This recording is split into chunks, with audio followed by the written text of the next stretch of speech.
एक छोटा सा कांच का टुकड़ा लिया और उस कांच के टुकड़ों को धूप में से दिखाया, छांव में दिखाया, तो उस धूप में से दिखाने में उसमें एक रोशनी दिखती है। उस रोशनी में छोटे छोटे कण नजर आते हैं, छोटे छोटे कण नजर आते हैं। जितने छोटे कण उस रोशनी में नजर आते हैं, उससे भी 1000 गुना छोटा कण कर लो, उन कणों के रूप में पितर पृथ्वी पर विराजमान रहते हैं 16 दिन तक। कणों से भी कण छोटे,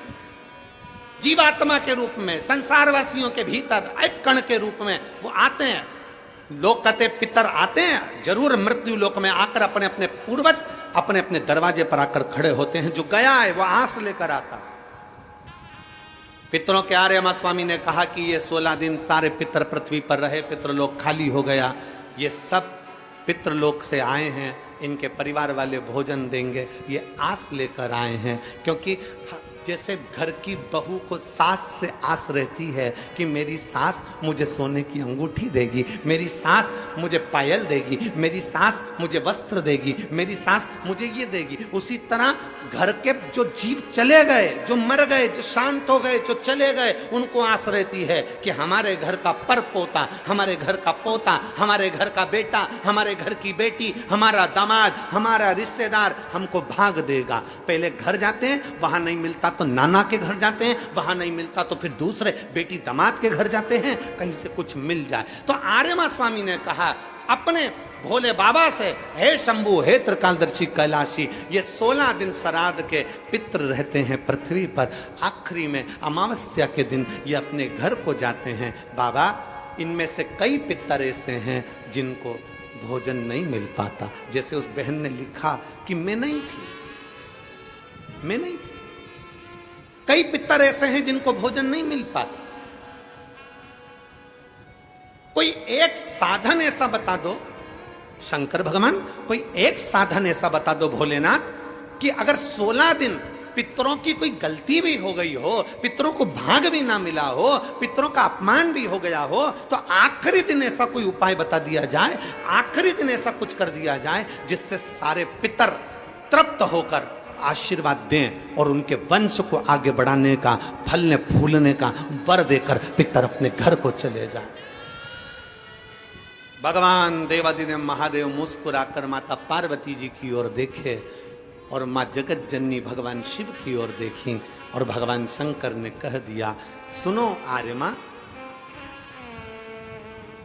जितने पितृ आप पितृलोक में वापिस लेकर जाओगे, अगर वो पितरों का नियम है 16 दिन श्राद्ध में खाते हैं, भोजन करते हैं, अपने अपने धूप में आप लोग घी शक्कर छोड़ते हो, कंडे के ऊपर, गोबरी के ऊपर, ये धूप में आप दे देते हो, गाय के रूप में, कुत्ता के रूप में, पक्षी के रूप में दे देते हो। तो भगवान शंकर ने कहा सारे पितर 16 दिन भोजन करते हैं, अमावस्या के दिन इन पितरों को आप नदी, तालाब, बावड़ी, कुआं, सरोवर, जो पानी का स्थान हो, कोई नदी हो, कोई तालाब हो, कोई बावड़ी हो, कोई कुआं हो, कोई सरोवर हो, ये सारे पितर वहां पानी पीने के लिए आते हैं। जल पीने के लिए पितर पहुंचेंगे। अपने गांव में जो नदी है, तालाब है, बावड़ी है, कुआं है, हैंडपंप है, हादसी है, जो है उसके पास में ये जल पीने के लिए पहुंचेंगे। तो सुनो आर्यमा स्वामी, अगर संसार में रहने वाला मनुष्य पितृपक्ष की अमावस्या को, पितृ मोक्ष अमावस्या को, जो कि कल 2 अक्टूबर की है, पितृपक्ष की अमावस्या, पितृमोक्ष अमावस्या जो कि कल 2 अक्टूबर की है, अगर पितृपक्ष अमावस्या के दिन प्रदोष के समय पर, प्रदोष का समय जानते हो ना, सूर्यास्त के समय जब होता है प्रदोष का समय, अगर घर का व्यक्ति एक घी का दीप लेकर उस जलाशय, नदी, तालाब, बावड़ी, कुआं, हैंडपंप जो उसके पास में हो, जो जलाशय पास में हो, वहां पहुंचकर प्रदोष काल में दक्षिण की ओर दिया जो लगेगा उसमें बत्ती लंबी लगेगी, गोल बत्ती नहीं। कौन सी बत्ती? लंबी बत्ती। लंबी बत्ती जानते हो सब लोग? कपास की जो बाती होती है वो लंबी वाली, गोल बाती नहीं, फूल बाती नहीं, लंबी बाती। कपास की बाती को लंबा कर कर वो बाती घी के दिए में रखकर बाती का मुख दक्षिण का कर कर अगर दीप प्रज्वलित किया जाता है तो वो घर के पितर कभी बद्दुआ नहीं देते, उन पितर आशीर्वाद देकर ही जाते हैं। हमसे अगर अपमान हो गया, भोजन ना करा पाए, भाग ना दे पाए, कुछ तकलीफ हो गई, कोई कष्ट आ गया, हम हमारे पूर्वजों को नहीं पूछ पाए, तो पितृ मोक्ष अमावस्या के दिन मतलब कल 2 अक्टूबर को शाम के समय प्रदोष काल में अपने पास में जो नदी हो, अपने पास में जो बावड़ी हो, अपने पास में जो कुआं हो, अपने पास में जो हापसी हो, अपने पास में जो हो तुम्हारे नजदीक में, और अगर कुआं, बावड़ी, हापसी, तालाब कुछ भी नहीं हो तो पीपल का पेड़ या बड़ का पेड़, बट वृक्ष या पीपल का वृक्ष या बेलपत्री का वृक्ष, इसके नीचे अगर तालाब, नदी, कुआं, बावड़ी नहीं है तो उस वृक्ष के नीचे अगर दक्षिण की ओर बाती का मुख कर दिया जाए और वहीं पर बाती को जला दिया जाए, उस दीपक को प्रज्वलित कर दिया जाए और अपने पूर्वजों को प्रणाम कर कर वापिस अपने घर पर आइए, पितृ दोष कभी नहीं हो सकता, पितृ शांत ही रहे, पितृ शांत ही रहे। भगवान शिव कहते हैं, सुनो आर्य मां स्वामी, ये प्रदोष काल का समय मेरा, और शंकर भगवान कहते हैं ये मेरा और पार्वती के भ्रमण का समय है। प्रदोष काल का समय 33 कोटि देवता, भगवान इंद्र अपनी इंद्राणी के साथ रोज घूमने नहीं जाते,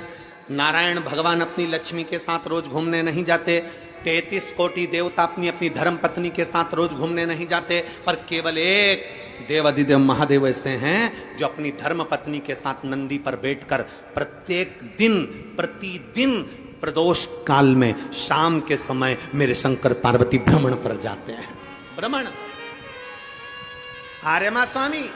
प्रदोष काल में मैं और पार्वती दोनों नंदी पर बैठकर जाएंगे, नंदी पर बैठकर जाएंगे,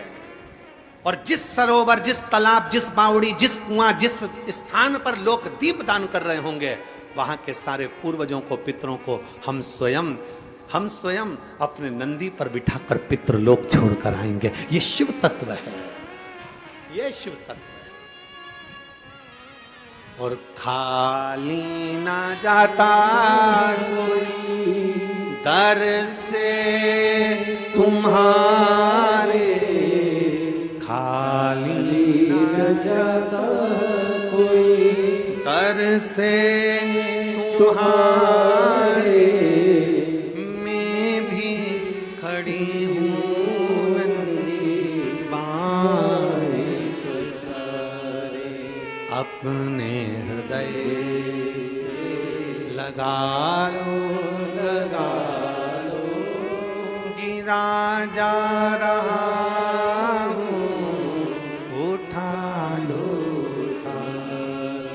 बोले अपने दर से अब तो ना टालो,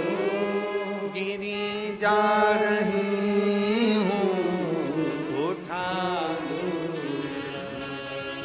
पितृपक्ष की अमावस्या मतलब 2 अक्टूबर, भगवान देवादिदेव महादेव खूब आनंदमय भावों से अपने पितरों के निमित्त जलाशय, नदी, तालाब, बावड़ी, कुआं जो तुम्हारे पास में हो वहां जाकर घाट पर दीप दक्षिण की बाती लगाकर उसको प्रज्वलित अवश्य करें, अवश्य।